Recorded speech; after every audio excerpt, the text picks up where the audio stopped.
Hi hello ನಮಸ್ಕಾರ ಎಲ್ಲರಿಗೂ welcome back to my YouTube channel. ನಾನಿವತ್ತು ಬಾಳೆಹಣ್ಣು ರಸಾಯನ ಯಾವ ರೀತಿ ಮಾಡೋದಂತ ಸಿಂಪಲಾಗಿ ಹೇಳ್ಕೊಡ್ತಾ ಇದ್ದೀನಿ, ಬನ್ನಿ ನೋಡೋಣ. ಸೊ ಫಸ್ಟು ಸ್ವಲ್ಪ ಬಾಳೆಹಣ್ಣು ತೊಗೋಬೇಕು. ಹಣ್ಣಾಗಿರೋದು ತೊಗೊಂಡ್ರೆ ತುಂಬ ಒಳ್ಳೆಯದು. ಚಿಕ್ಕದಾಗಿ ಕಟ್ ಮಾಡಿ ಒಂದು ಬೌಲ್ಗೆ ಹಾಕೋತಾ ಇದ್ದೀನಿ. ಸೊ ಸ್ವಲ್ಪ ಹಾಲು ಆ್ಯಡ್ ಮಾಡ್ತಾ ಇದ್ದೀನಿ. ನೆಕ್ಸ್ಟು ಸ್ವಲ್ಪ ಬೆಲ್ಲ.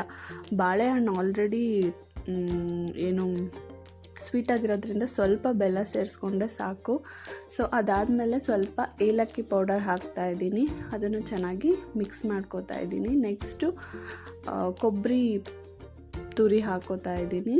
ಸೊ ಕೊಬ್ಬರಿ ತುರಿನೂ ಅಷ್ಟೇ ಹಾಕ್ಕೊಂಡು ಚೆನ್ನಾಗಿ ಮಿಕ್ಸ್ ಮಾಡ್ಕೋಬೇಕು. ಸ್ವಲ್ಪ ಬೆಲ್ಲ ಕರಗಿದೆಯಾ ಇಲ್ವಾ ಅಂತ ನೋಡ್ಕೋಬೇಕು. ಸೊ ಅದಾದಮೇಲೆ ಚೆನ್ನಾಗಿ ಮಿಕ್ಸ್ ಮಾಡಿ ಇನ್ನೊಂದು ಸ್ವಲ್ಪ ಹಾಲು ಬೇಕಂದರೆ ನಾವು ಸೇರಿಸ್ಕೋಬೋದು. ಸೊ ಅಷ್ಟೇ.